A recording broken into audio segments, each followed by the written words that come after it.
Bonjour à tous, sur Go94 pour forexagone.com. Donc, comme d'habitude, on va essayer de voir l'euro USD pour la semaine du 30 mai au 3 juin, ainsi que quelques autres qui font partie des majors, le gold et le silver. Allons-y. Hop. Alors, on a effectivement une belle zone de range là depuis à peu près une dizaine de jours. Ça se voit, on peut le constater puisqu'on est coincé entre deux, on pourrait dire une résistance et un support, c'est-à-dire les 1,43, 39 et les 1,40 à peu près, ou les 1,39, 90, comme vous voulez. Ceci dit, de premier abord, on clôture juste en dessous de MM20, donc moi pour l'instant je reste neutre. On est tout de même en face d'une résistance ici où l'on voit qu'elle a été travaillée le mois précédent pendant une durée d'à peu près une semaine de trading.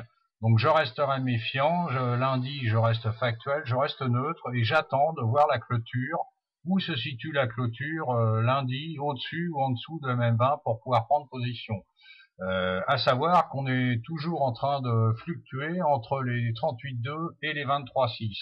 À cet effet, bon, on va voir le calendrier cette semaine. Là, j'ai choisi Daily FX parce que je trouve que le calendrier est beaucoup plus fourni en matière de statistiques plutôt que celui de Forex Factory. Forex Factory, en fait, prend juste ceux qui ont le plus d'importance aux yeux des traders. Et là, au moins, on voit il y a une belle différence. Donc bon, dimanche, rien qui nous concerne, sauf effectivement le dollar néo-zélandais face au dollar US. Pas beaucoup de, je dirais, de mouvements cette nuit. Le dinar néo-zélandais est à la hausse. Je pense qu'il va continuer pour l'instant sur sa lancée. L'AUD, même chose. Bon, Monday, cette nuit, c'est des impacts faibles, donc on n'en tiendra pas compte. Donc lundi, en ce qui concerne l'euro, vous voyez que l'on n'a aucune statistique. Donc là, c'est pour ça que je resterai neutre lundi pour prendre position. Bon, sauf si vous voyez effectivement quelque chose d'intéressant. Peut-être un reflux sous MM20. Les 43,20 à 43,50 seront à surveiller. Puisque vous voyez qu'ici on a tout de même un ancien support qui fait maintenant résistance, ainsi que la MM20 qui elle se situe à 43 22. Bon, on va dire 42 43 23. On va continuer sur le calendrier. Bon, mardi sont en attente en ce qui concerne l'euro les ventes au détail allemandes. Donc là, celles-ci sont attendues en progression par rapport aux statistiques précédentes. Donc, il faudra vérifier le chiffre. Si il est meilleur par rapport à l'estimation, on pourra penser effectivement à ce que l'euro prenne de l'avance sur son homologue américain. Par contre, juste derrière, nous avons effectivement le taux de chômage allemand qui lui est appelé à la réduction. Il faudrait que le chiffre soit meilleur pour confirmer justement les ventes au détail. Et un CPI, bon, un Consumer Price Index, indice des prix à la consommation, qui normalement devrait rester neutre. Donc il faudra voir comment va se goupiller le résultat de cette statistique. En ce qui concerne les US, on a bien sûr l'indice de confiance des consommateurs qui lui est appelé à la hausse, donc c'est là où il risque d'y avoir litige. Justement dans la journée, on risque d'avoir une belle journée de swing par rapport aux résultats des statistiques attendues. Donc restez méfiants tout de même mardi, puisque l'euro et le dollar sont tous les deux en opposition, avec des statistiques qui sont attendues des deux côtés à la hausse. Mercredi, bon, des impacts médiums, le PMI euro allemand, le PMI aussi de la zone euro. En ce qui concerne le dollar, on a bien sûr l'indice ISM qui est attendu à la baisse par rapport au mois précédent. C'est là où ça devrait être intéressant. Donc, moi je dirais que les choses vont commencer sérieusement à se discuter entre mardi soir et mercredi soir. Hein. Voilà. Jeudi, pas grand chose. Si le Factory Orders, même chose, qui est prévu lui aussi à la baisse, donc qui devrait venir confirmer les statistiques précédentes dans le cas où ça répond au consensus. Et bien sûr, vendredi, chose bien importante, on a le non-farm payroll qui est lui attendu à la baisse. Donc là ici, cherchez au moins un écart de 50K, hein, c'est-à-dire bon, si on revient sur les 240, ça risque d'être une annulation de la hausse de l'euro si celui-ci évolue en hausse. Et dans le cas où on viendrait à tomber à 150 ou 140K, ça deviendrait effectivement une relance primordiale de la hausse de l'euro. En sachant qu'il faudrait que le taux de chômage est attendu en baisse, il faudrait quand même qu'on ait une confirmation à 9% pour appuyer justement la statistique du non-farm payroll. Voilà, ça c'était en ce qui concernait le calendrier cette semaine. Donc là, je vous dis, bon, moi je reste factuel, hein. Clôture sous le même 20, je me méfie. Du lundi, il faut voir comment ça évolue. On va vérifier en H4 très vite. On est effectivement sur un petit canal haussier, soutenu par une EMA6, une EMA12 et une EMA20, et on est sorti effectivement du canal baissier. Ceci dit, bon, on a tout de même pas beaucoup d'écart avec le canal baissier, hein, puisque celui-ci se situe aux alentours de 1,41, ça fait 200 pips. Bon, c'est vrai que 200 pips, c'est jouable sur une journée. Donc là, c'est quand même réservé achat spéculatif au grand compte, d'autant plus qu'on arrive sur une zone une grosse résistance aux alentours des 1,4340, 1,4350, et ensuite la zone de résistance suivante ici que je vous ai délimitée en rose, qui elle se situe entre 1,4430 et 1,4480. Il me semble que j'avais vérifié tout à l'heure, que je dise pas de bêtises. Oui, nous sommes sur 1,4460. Oui, je disais 1,4480 parce que si on regarde, non, c'est pas ça que je voulais faire. Voilà. Si on regarde précédemment, en fait, vous voyez que on a eu quand même cette zone a été difficilement travaillée précédemment. Voilà. On va passer vite fait USDCHF. Bon, USDCHF, pour moi, il n'y a pas de souci, hein, comme je vous l'avais dit, là, je sais plus qui est-ce qu'on parlait, je crois que c'est Dirkona, qui nous disait qu'il y avait effectivement un potentiel à l'achat. Moi, j'avais tout de suite vu que, vu la clôture sous le même 20, ça valait pas, c'est baissier. On va vérifier, on va y aller en weekly, vous voyez, là, c'est encore pire, on est en phénomène, je dirais, d'accélération. Par contre, une chose intéressante, c'est que si je prends, je sais pas si je vais arriver à la prendre, on va peut-être zoomer, ce sera peut-être mieux, voilà. Si je prends la trendline, vous voyez que je la reporte, on a à peu près, je veux dire, si je me confère à ce qui s'est passé précédemment, on a exactement le même comportement, donc pour moi, je veux dire, on reste dans le domaine baissier à long terme, hein, bien sûr, à long terme, pas sur le moyen et court terme. On va repasser en daily, donc clôture sous le même 20. Là, par contre, effectivement, on a une possibilité spéculative en termes d'achat, mais parce que nous sommes collés à la MM20, on va vérifier en H4.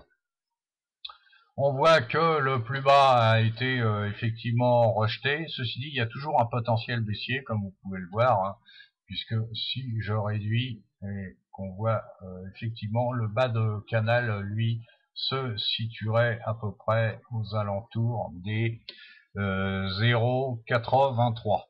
Donc il reste encore, à mon avis, 200 pips, puisqu'on voit souvent que quand on arrive pas loin du bas de canal, on a toujours un rebond pour essayer d'aller rechercher le haut, le biais, la résistance baissière qu'on a sur le haut du canal. Donc moi je serais vous, j'attendrai, ou alors vous continuez à shorter, mais avec, je veux dire, un minimum au pire 100 pips pour essayer d'aller chercher le, le bas de canal, mais ce qui vous fera un ratio de 1 pour 2, ce qui reste tout de même un ratio assez faible. Donc au pire le diminuer et prendre à partir de ce moment-là, je veux dire, le haut de la journée précédente qui lui se situerait sur 0,8540, ce qui vous fait un stop à 40 pips qui reste du domaine intéressant, donc 40 pour 200, un ratio quand même qui est de 5, mais qui, ceci dit, n'est pas confirmé, puisque vous avez vu les statistiques que je vous citais précédemment par rapport au calendrier de cette semaine, et il faudra voir effectivement les évolutions par rapport à ces stats qui seront publiés, puisqu'on sait très bien que l'USD-CHF c'est un peu l'antagoniste de l'euro USD, donc tout ça est à suivre de très près, et bien sûr étudier avec soin vos stops suiveurs, surtout vos stops mini ainsi que vos TP. Voilà, on va passer l'USD Japan. Bon, USD Japan, eh bien, comme on voit, il évolue depuis à peu près une dizaine de jours entre les 50% et les 38,2 de sa dernière descente, puisqu'il essaye de corriger sa dernière descente par rapport à sa dernière hausse qui a été effectivement assez phénoménale, puisque là moi j'ai pris la dernière hausse, hein, donc il est en train de corriger.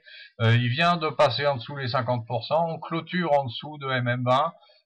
Moi pour l'instant je serai vendeur, hein, avec un stop sur 81,12, et j'essaierai d'aller chercher le bas du canal des bandes de Bollinger, c'est-à-dire aux alentours des 80. Ça fait bon, ça vous fait 70 pips, mais au pire vous prenez les 80 40 ou carrément le support pour réduire 81 14 40 pips.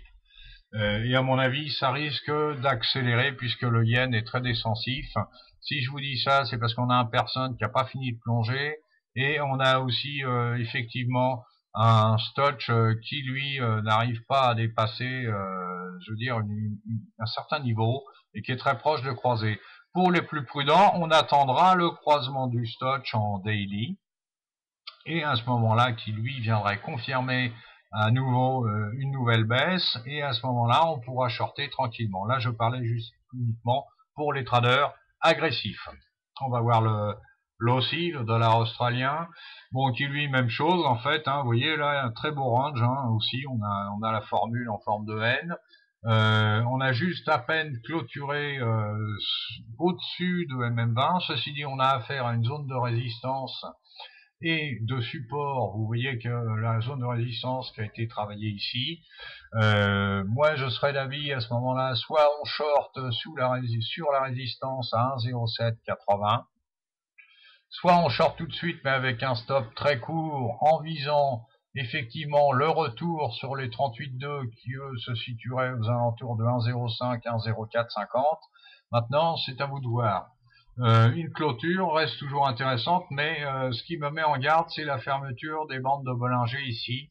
Donc je resterai tout de même prudent, et j'attendrai de voir comment ça évolue. Vous voyez, effectivement, on a un canal correctif qui est très propre, mais on vient de toucher le bas. J'aimerais savoir si effectivement le rejet de la résistance là qui se fait travailler, si sur un timing de H4, s'il serait pas intéressant plutôt de continuer à shorter, et à ce moment-là de tenter un achat spéculatif sur la zone de l'ancienne résistance qui maintenant devrait faire office de support, qui est aux alentours justement de MM20. Donc là, pour l'instant, je resterai neutre. Soit j'achète sur la hauteur de MM20 aux alentours de 1,06, 1,0590, avec un stop très court, au pire à 15 ou 20 pips maximum, pour essayer justement de reviser l'ancienne résistance qui elle se situe sur 1,07. On va regarder le gold, puisque le gold en fait est corrélé avec ce qu'on vient de voir précédemment. L'AUSSI, le dollar australien face à son homologue américain, on voit très bien que ici on pourrait tracer effectivement une droite de canal qui est corrective.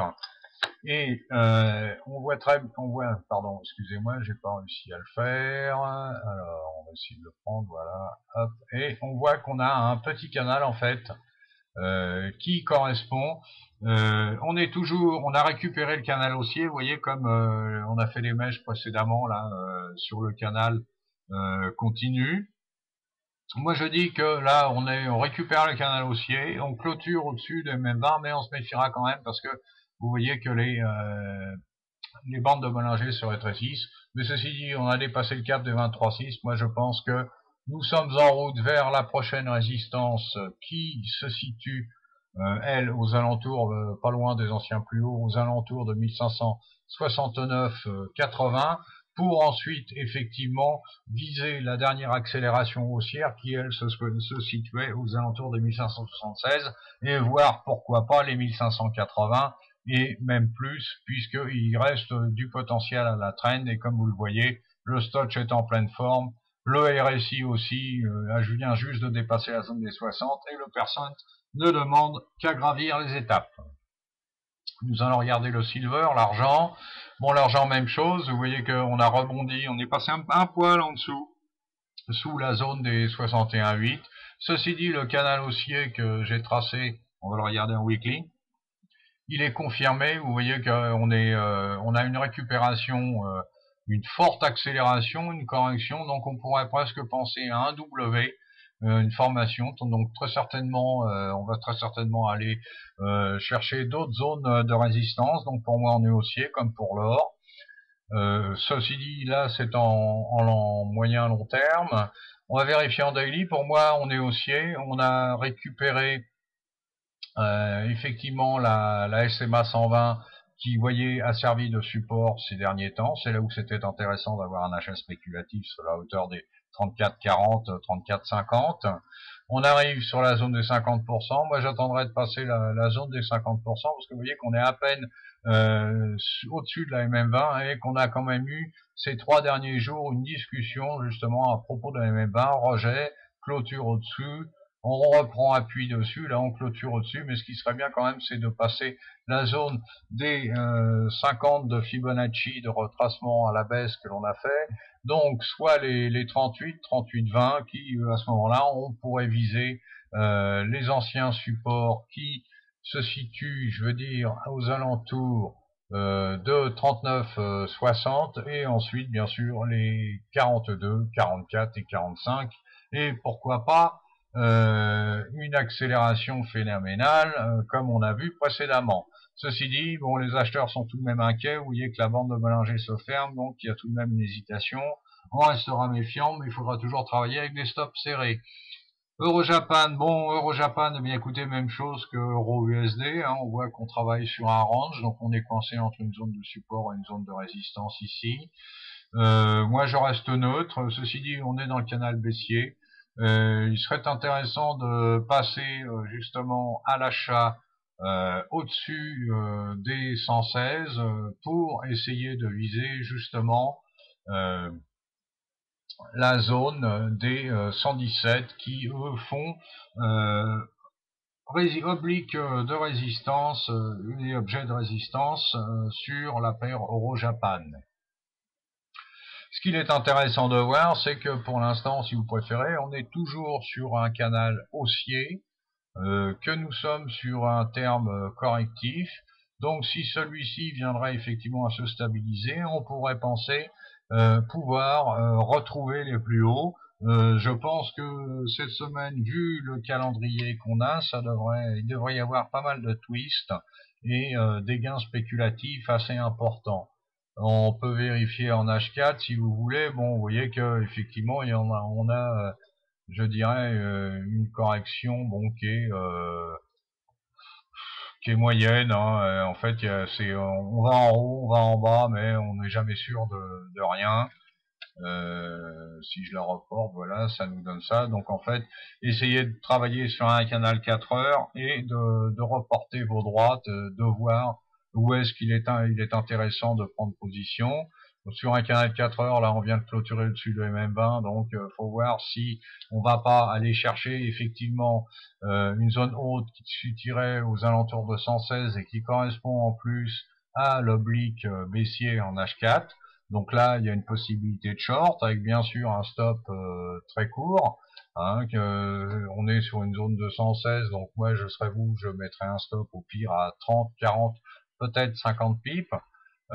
pour aller essayer de chercher les anciens supports sur une zone de 114. Ceci dit, maintenant, avec les statistiques que les consensus qu'on a sur l'euro, je ne suis pas sûr que ce soit y à votre avantage. Donc j'attendrai quand même de voir, je resterai factuel. On est sur une zone de range. Pour l'instant, j'attendrai de voir si les plus hauts cassent ou si les supports cassent.